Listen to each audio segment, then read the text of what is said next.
അല്പസമയത്തിനകം ONVയുടെ മൃതദേഹം സംസ്കരിക്കും തൈക്കാട് ശാന്തി കവാടത്തിൽ. ഇപ്പോൾ അദ്ദേഹത്തിന് ഗാനാഞ്ജലി അർപ്പിക്കുകയാണ്. 84 ഗായകർ ചേർന്ന്, ഡോക്ടർ KG യേശുദാസ് അടക്കമുള്ളവർ ചേർന്ന്. അവിടെ നിന്നുള്ള വിവരങ്ങളുമായി സുനിൽ ചേരുന്നുണ്ട്. സുനിൽ,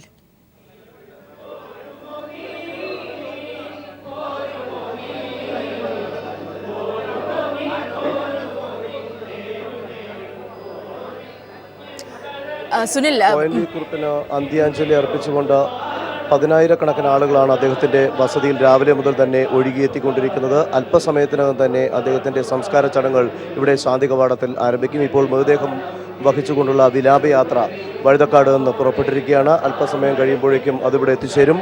ഇവിടെ ശാന്തി കവാടത്തിന് അതിനു മുമ്പായി സ്വർലയുടെ ആഭിമുഖ്യത്തിൽ 84 ഗായകന്മാർ ചേർന്ന് ONVയുടെ ഗാനങ്ങൾ ആലപിച്ചുകൊണ്ട് അദ്ദേഹത്തിന് ഗാനാഞ്ജലി അർപ്പിക്കുന്ന ചടങ്ങാണ്. അത്തരത്തിലുള്ള ഒരു പാട്ടിലേക്കാണ് ഇപ്പോൾ കടന്നിരിക്കുന്നത്. അതിനുശേഷം മൃതദേഹം ഇവിടെ കൊണ്ടുവന്ന് വീണ്ടും പൊതുദർശനത്തിന് വയ്ക്കും. ആ പൊതുദർശനം വെച്ച ശേഷം സംസ്ഥാന സർക്കാരിൻ്റെ പൂർണ്ണ ഔദ്യോഗിക ബഹുമതികൾ നൽകുന്ന ചടങ്ങിലേക്കാണ് കടക്കുന്നത്. അതെല്ലാം കഴിഞ്ഞ ശേഷമായിരിക്കും അദ്ദേഹത്തെ സംസ്കരിക്കാനായി ഇതിനകത്തേക്ക് കൊണ്ടുപോകുന്നത്. ഏതായാലും സാംസ്കാരിക രംഗത്തെ, കലാരംഗത്തെ പ്രമുഖരടക്കം നിരവധി ആളുകളാണ് അദ്ദേഹത്തിന് അവസാനമായി ഒരു നോക്ക് കാണാനും ആദരാഞ്ജലി അർപ്പിക്കാനുമായി ഈ ശാന്തി കവാടത്തിൽ വളരെ നേരത്തെ തന്നെ എത്തിയിട്ടുള്ളത്.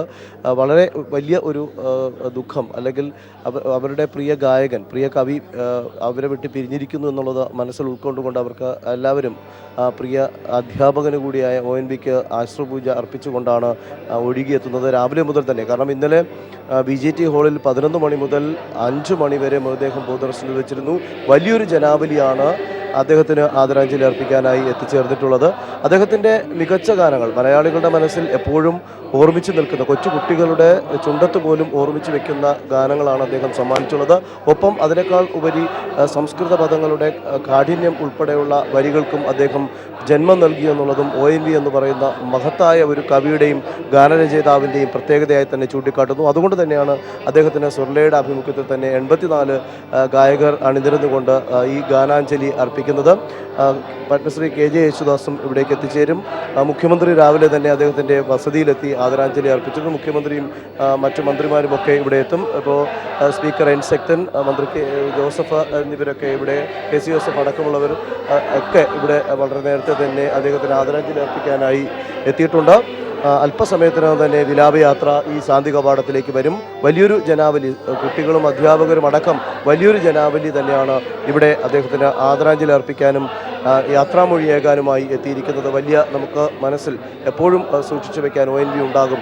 ONV എന്ന് പറയുന്ന ആ 3 അക്ഷരം മലയാളികൾ ഉള്ളിടത്തോളം കാലം തന്നെ, കേരള സംസ്കാരം നിലനിൽക്കുന്ന കാലം തന്നെ, കേരളം ഉള്ളിടത്തോളം കാലം തന്നെ, സംഗീതം ആസ്വദിക്കുന്ന സംഗീത ആസ്വാദകരുടെ കാലം വരെ ONVയുടെ നാമം, ആ 3 അക്ഷരം എന്നും ഓർമ്മകളായി തന്നെ നിലനിൽക്കും. അദ്ദേഹത്തിൻ്റെ പാട്ടുകൾ പോലെ തന്നെ, അദ്ദേഹത്തിൻ്റെ ഓരോ വരികളിലെയും അർത്ഥവ്യാപ്തികൾ പോലെ തന്നെ അദ്ദേഹത്തിൻ്റെ ആ വരികൾ എത്രത്തോളം നിലനിൽക്കും എന്നുള്ളത് പോലെ തന്നെയാണ് അദ്ദേഹത്തിൻ്റെ ഓർമ്മകളും. അദ്ദേഹത്തിൻ്റെ സൗഹൃദ വലയത്തിനകത്തും അദ്ദേഹത്തിൻ്റെ സംഗീത ആസ്വാദകരുടെ ആയാലും അദ്ദേഹത്തിനെ സ്നേഹിക്കുന്ന ഏവരുടെയും മനസ്സിൽ നിൽക്കും. അല്പസമയത്തിനകം തന്നെ വിലാപയാത്ര ഇവിടേക്ക് എത്തിച്ചേരും. വിലാപയാത്ര വഴുതക്കാട് നിന്ന് ഇപ്പോൾ വന്നുകൊണ്ടിരിക്കുകയാണ്. വലിയൊരു അകമ്പടിയോടെയാണ് വിലാപയാത്ര വരുന്നത്. നേരത്തെ തന്നെ വീട്ടിൽ നിരവധി ആളുകളാണ് അദ്ദേഹത്തിന് അന്ത്യാഞ്ജലി അർപ്പിക്കാനായി എത്തിച്ചേർന്നിട്ടുള്ളത്. ഈ ഗാനാഞ്ജലി അദ്ദേഹത്തിൻ്റെ മൃതദേഹം ഇവിടെയാണ് പൊതുദർശനത്തിന് വീണ്ടും വയ്ക്കുന്നത്. ഇവിടെ വെച്ച ശേഷം പോലീസിൻ്റെ ഗാർഡ് ഓഫ് ഓണറാണ്. അതുപോലെ അന്തിമ കർമ്മങ്ങൾ കുടുംബാംഗങ്ങൾ ചെയ്യും. അതിനുശേഷം വീണ്ടും അദ്ദേഹത്തിൻ്റെ ഭൗതിക ശരീരത്തിൽ പുഷ്പാർച്ചന നടത്തുന്നവർക്ക് അത് നടത്താനുള്ള സൗകര്യം ഒരുക്കും. അതിനുശേഷമായിരിക്കും മൃതദേഹം സംസ്കരിക്കാനായി ഇലക്ട്രിക് ഫർണസിനകത്തേക്ക് കൊണ്ടുപോകുന്നത്. ആ സമയവും അദ്ദേഹത്തിൻ്റെ ആരാധകരും അദ്ദേഹത്തിൻ്റെ സ്നേഹിക്കുന്നവരും എല്ലാവരും അദ്ദേഹത്തിൻ്റെ മൃതദേഹം എത്തിക്കും. ഇപ്പോൾ വിലാപയാത്രയായി വഴുതക്കാട് വസതിയിൽ നിന്നും ശാന്തി കവാടത്തിലേക്ക് തിരിച്ചിട്ടുണ്ട്. അദ്ദേഹത്തിൻ്റെ മൃതശരീരവും വഹിച്ചുകൊണ്ടുള്ള വിലാപയാത്ര അവിടേക്ക് തിരിച്ചിട്ടുണ്ട്. മലയാളത്തിൻ്റെ പ്രിയ കവിക്ക് കണ്ണീരോടെയാണ് സാംസ്കാരിക കേരളം വിട ചൊല്ലുന്നത്. സാധാരണക്കാർ ഉൾപ്പെടെയുള്ള ആളുകൾ കണ്ണീരോടെയാണ് അദ്ദേഹത്തെ അവസാനമായി ഒരു നോക്ക് കാണാനായി കഴിഞ്ഞ ദിവസമായാലും ഇന്നായാലും ഒക്കെ തന്നെ എത്തിച്ചേർന്നുകൊണ്ടിരിക്കുന്നത്. മലയാളത്തിൻ്റെ വരികളെ സ്നേഹിക്കുന്നവർക്ക്, അതും സാധാരണക്കാർക്കിടയിൽ കൂടുതലും ജനകീയനായ ഒരു എഴുത്തുകാരൻ അത് ആയിരുന്നു അദ്ദേഹം. ഇപ്പോൾ CPM പൊളിറ്റ് ബ്യൂറോ അംഗം പിണറായി വിജയൻ തൈക്കാട് എത്തിയിട്ടുണ്ട്. അല്പസമയത്തിനകം തന്നെ അവിടേക്ക് ONVയുടെ മൃതദേഹം എത്തിക്കും. പിണറായി വിജയൻ, ഒപ്പം തന്നെ കോടിയേരി ബാലകൃഷ്ണൻ, A. സമ്പത്ത് അടക്കമുള്ളവർ അവിടെ എത്തിച്ചേർന്നിട്ടുണ്ട്. ഇപ്പോൾ ഗാനാർച്ചന നടന്നുകൊണ്ടിരിക്കുകയാണ്. 84 ഗായകർ അണിനിരന്നുകൊണ്ട് ONVയുടെ കവിതകളെയും പാട്ടുകളെയും ഒക്കെ തന്നെ ഓർത്തെടുക്കുന്ന ഗാനാർച്ചനയാണ് അദ്ദേഹത്തിൻ്റെ അശ്രുപൂജയായി, അദ്ദേഹത്തിന് വിട നൽകാനായി ഇവിടെ ആലപിച്ചുകൊണ്ടിരിക്കുന്നത്. അതിൻ്റെ ദൃശ്യങ്ങളാണ് നമ്മൾ കണ്ടുകൊണ്ടിരിക്കുന്നത്. അല്പസമയത്തിനകം തന്നെ ശാന്തി കവാടത്തിൽ അവിടെ സജ്ജീകരിച്ചിട്ടുള്ള പ്രത്യേക സ്ഥലത്ത് അദ്ദേഹത്തിൻ്റെ മൃതദേഹം പൊതുദർശനത്തിന് വയ്ക്കും. അവിടെയും അദ്ദേഹത്തെ അവസാനമായി ഒരു നോക്ക് കാണാൻ ആയിരങ്ങളാണ് കൂടി നിൽക്കുന്നത്.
സംസ്കാരം നടക്കുക. പൂർണ്ണ ഔദ്യോഗിക ബഹുമതികളോടെയാണ് കേരളം പ്രിയ കവിക്ക് വിട നൽകുന്നത്.